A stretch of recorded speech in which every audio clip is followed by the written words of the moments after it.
Première des choses à faire, je pense que c'est d'expérimenter la chose. On dit parfois essayer le bateau et ensuite essayer le marin. Alors, il faut se mettre dans la situation. On ne peut pas décider intellectuellement j'aime la mer et j'aime le bateau. On peut le faire, mais après, l'autre mouvement à faire, c'est évidemment de monter à bord d'un bateau puis de commencer à expérimenter la chose. Ça, c'est une chose. Pour celui ou celle qui veut entreprendre des voyages, comme en voile croisière, qui est la définition de la voile croisière, c'est la voile voyage, pour faire une différence avec la voile de régate ou autre chose.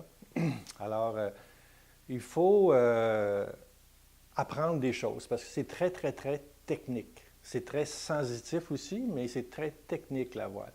Donc, il y a des écoles qui offrent ces formations-là. Il y a des marins aussi qui, en dehors de la structure école, peuvent être d'excellents moyens d'apprendre la voile. Il faut simplement que la personne soit en mesure de faire un bon choix.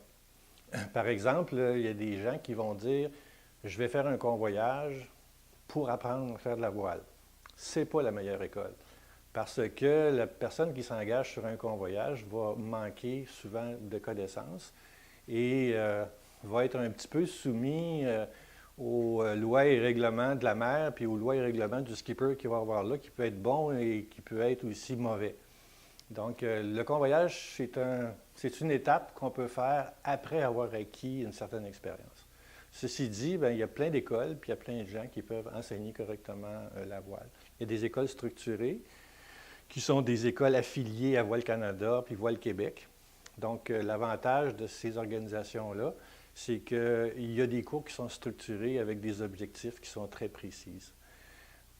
À travers ça ou à travers les différents degrés de connaissances, il y a de l'expérience qui doit être acquise. C'est absolument nécessaire. On ne peut pas faire toutes les formations d'un bout à l'autre, une après l'autre, sans avoir pratiqué les choses qu'on a apprises entre chacune de ces étapes-là. Voilà.